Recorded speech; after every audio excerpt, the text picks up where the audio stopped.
everyone, I am Rebecca from ChemKnits, and I have this very bright yellow-green Chroma twist colorway. It's in the color Gogo Boots. It's bright, it's vibrant, and I want to transform this into another color. Now, what color is the question? And the reason for this overdyeing project is that sometimes you can find yarn in a yarn base you really like, but in a color you don't like, for cheaper than, say, a bare yarn version of the same colorway. And then you may want to transform it yourself. And so we could do that, but we also could add some other fun elements to it. As I was sitting here talking, I changed my mind completely. Initially, I thought that I wanted to see, okay, how much blue does it take to transform this color from a green to really being a blue? And we may still do that. We may still go and try to see if we can push past green and teal and get something that feels blue. Maybe, maybe not. Might still feel green. There might be too much yellow in here for us to overtake it. You never know. But what if we do some resist to keep some of these fun pops of color in here in our finished colorway? And I'm really excited because I have completely digressed what I thought I wanted to do with this to do something completely different. So why don't we add some resists onto this and then think about how we might want to overdye it to transform it. This color is so yellow that I don't think there's a good chance of me completely transforming it into a blue. Maybe we can get to a teal though. Maybe. All right, there's one zip tie to just hold on to the yarn. And then, goodness, let's fold this into thirds, sort of like this. And we're gonna place some zip ties on to preserve some of this color. And I didn't do this in a way that will put all these sort of preserved resist mark patches really close together. In fact, they're gonna be a little bit randomly placed, but that's okay. It'll give sort of a fun pop of color in there. Okay, why don't we do one more? Now the thing with Chroma Twist is that it tends to give a little bit of a gradient of how the colors are positioned. And so therefore, oh, there's a work truck out there. So therefore in any given section, you can see sort of this more yellow section, more green, and more almost beige green in there. It's very, very subtle. I think a lot of that subtlety will disappear once we overdye this. But that subtlety will likely remain in what we dye when we remove the resists. But I'm actually really excited that I completely changed directions because that was not the intent of this colorway here. Now I do want to pre-soak it. Here I just have another skein I plan to overdye at some point. It's plain tap water. I'm going to add this. Chroma is 70% superwash wool, 30% nylon. But I'm going to let this pre-soak overnight, and then we can start mixing up some dye. I still think I'm going to go for a blue because I think that the yellow and green will pop really nicely with it, even if we just end up with more green and green, green, green, green. But yeah, sometimes I completely change my mind once I actually start working on a project. And I definitely bought this to just completely transform the color into something else. But then I realized I kind of liked it, and I want to keep a little bit of that color. And you know what? It's fine. It's fine to change your mind in the middle of a project. You can change your mind based on what the dyes are doing, the yarn is doing. Changing your mind is totally fine. It just makes a little more confusing video.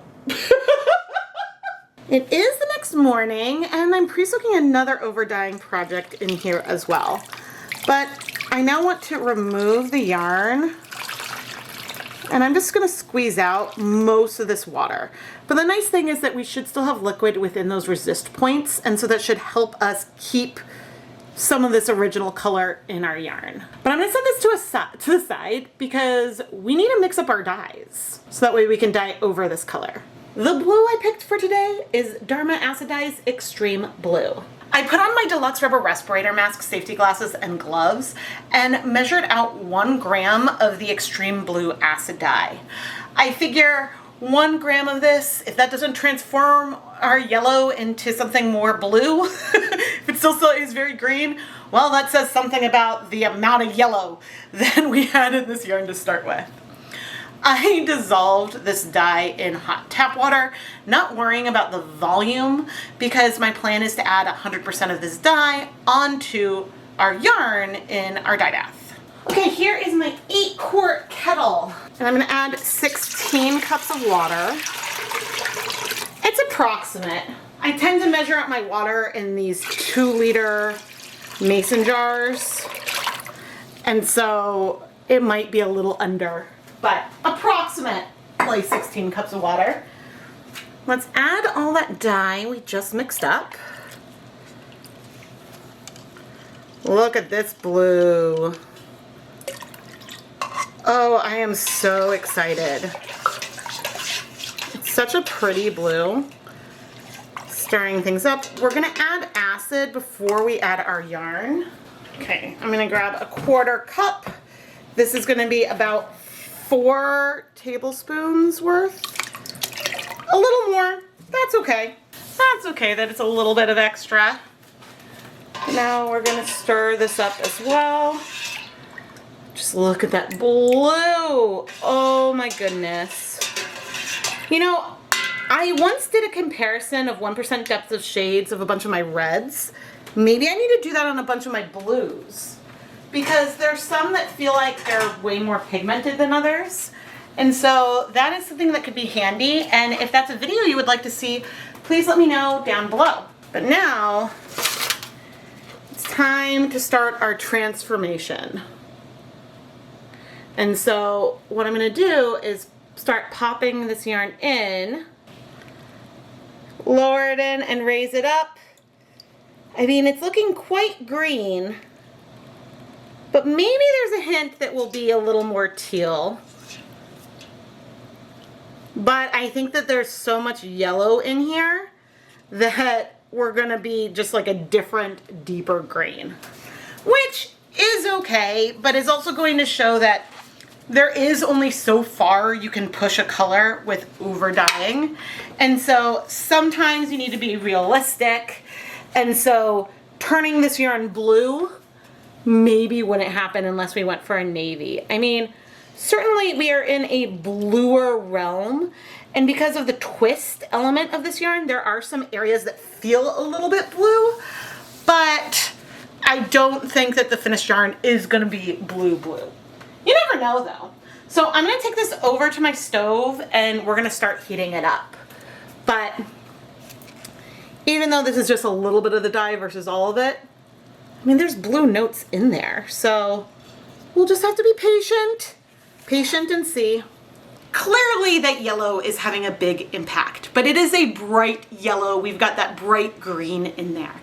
And so when you buy yarn with the idea to overdye it, it's important to consider what you might want to create and if you mind that color being there as either an undertone or an element of the colorway that you're creating.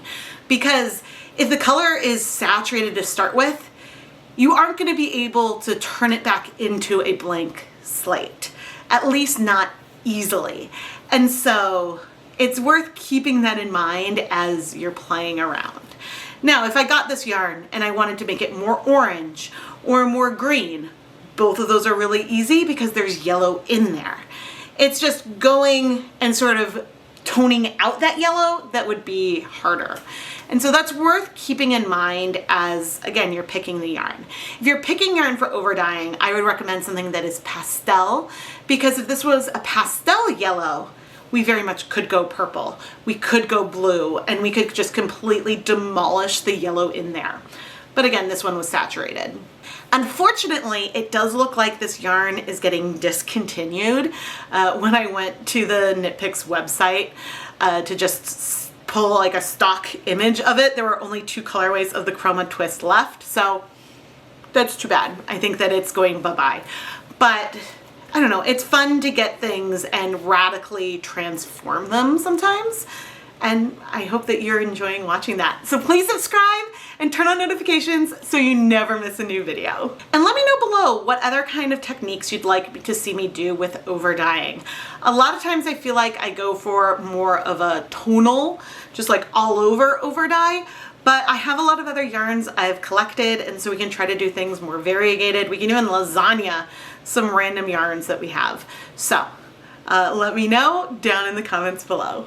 We've been heating for 12 minutes or so, and I'm not going to touch the yarn right now, but I did peek, and there are elements of it that feel blue. I think those more beige sections are picking up the blue dominantly, but there's still a ton of color left in the water. So I initially set my timer for 30 minutes. I think it's going to need more time, but there are 17 minutes left on the timer, so I'll pop back in once that goes off. Okay, it's been 30 minutes. Look at how blue my zip ties are. Hey, we've got a lot of blue in here. There's a lot of green. It's teal. We did certainly transform it, but this is so pretty. Oh my gosh. Okay, there's a lot of blue left in the pot. That concerns me a little bit. All right, I'm gonna come over and add a huge splash of white vinegar. Okay, and I'm gonna heat this another 15 minutes. Okay, it's been 15 minutes. Ooh, it's looking blue. Maybe we did it. There's still some blue in the water. Sometimes at this stage, I would remove the yarn from the dye bath and then let it cool and just say goodbye to the rest of the blue. Today, I'm gonna turn off the heat, leave the yarn in here to cool completely, and see where we are. And if we get a lot of bleeding when it's washing, we'll talk about what we can do there. But let's see how much more of this blue we can absorb. We're taking risks. Okay, as we come in to wash our yarn, I figure let's wash it a little bit before we remove the resists. But oh my gosh, our dye bath is now completely clear. And the yarn is feeling blue. There are definitely teal notes to it, but it feels very, very blue. But one of the things that I love about resist dyeing is coming and taking a little peek at those notes. But speaking of those notes, let's remove the zip ties. Ooh. I'm curious how much of the twist will feel, but look at the transformation that we got. Oh my gosh. We have to do the other area too. These zip ties took so much color. I mean, that gives you a little bit of an idea of how blue the blue is versus how teal our yarn is. But compared to where it was, it feels very blue. Mostly, I would say it's feeling a little more teal to me now, but oh, I'm really happy we have some of these pops of the original color in here. So there with the zip ties, you can see almost some speckles, but we have elements of that original color. And the whole skein has pops of the color, which I think is fun because it gives both an element of what the yarn is now and where we came from. Oh, but also can just give you an idea of what we could have had if we didn't add the resist. But let's add a little bit of dish soap.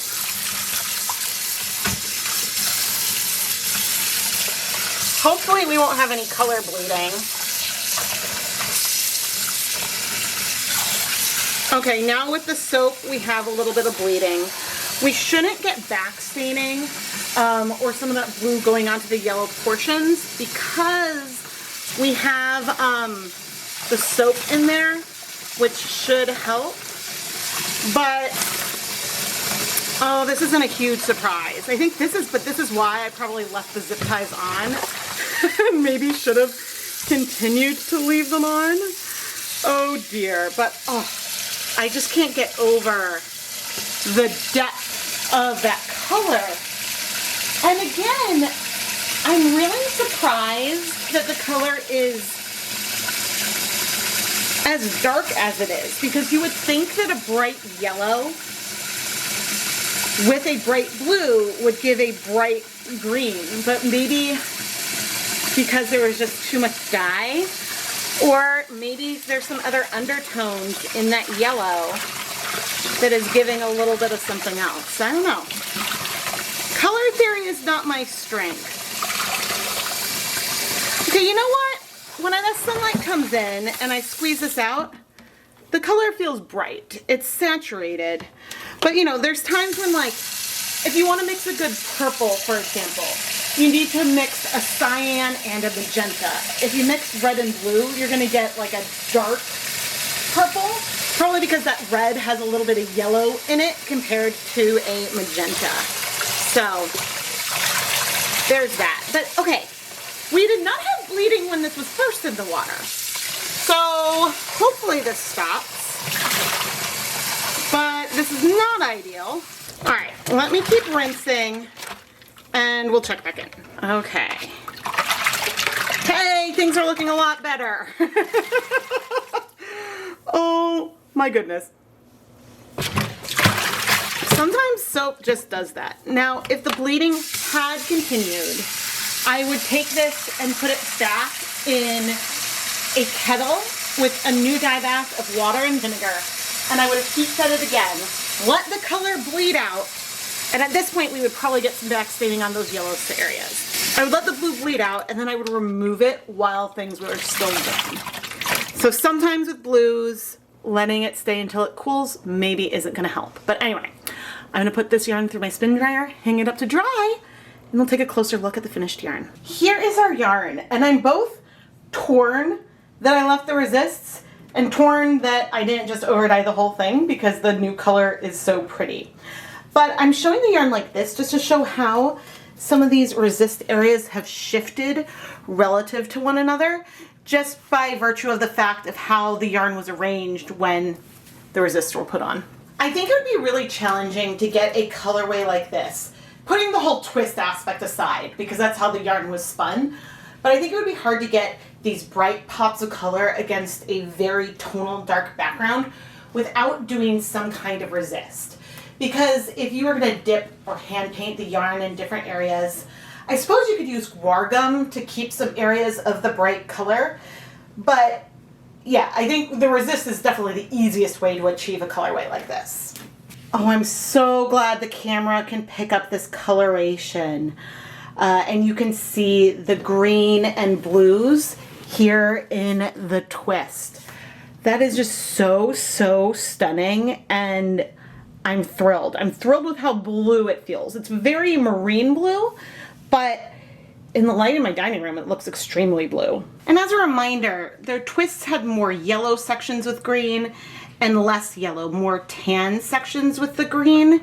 And so I think that that's part what gives all these different dimensions in the color that we have. And honestly, I hadn't considered that it would make that much of an impact. I really did feel like we were going to be covering it up a lot. And so I'm really, really happy. Part of me wants to go buy more of this yellow-green colorway to play around with. I'd love to overdye it with a pink, because I think that the bright tones of the pink plus the yellow, plus the more muted tones of the pink plus the green, could be really, really pretty. And this just goes to show that sometimes you can't predict exactly how an overdyeing project will turn out. But even if I couldn't exactly predict how this was gonna go, I'm really happy I tried and I got this color, because I think we ended up with a really fun yarn. Truth be told, had I just overdyed the whole thing in a tonal way, we would have been really excited about this colorway. But I think part of what's making it even more remarkable to me is that I have the contrast with those resist points that showed us where we started. And I don't know, that's always fun. I am Rebecca from ChemKnits, and I really hope that you've enjoyed this overdyeing video. It's fun to pick up some commercially dyed colorways and transform them, because sometimes if you belong to like a mystery box subscription or something, you might get some yarn that just isn't you. But you don't want to give it away or get rid of it, and you're not sure if you would use it as it is. And part of what I want to show is that you can transform just about anything, except if it's black. If the yarn is black, there's really not much you can do. And there's also a limit to how you can push the yarn. I don't think we could have used any more blue dye on this. And while we have a blue-green color here, it is in that blue-green family. I don't think we could have made it feel more blue than what we have. And so there are just limits of what you can achieve. But this is so pretty, and I'm so happy. Please subscribe and turn on notifications so you never miss a new video. Thank you so much for watching.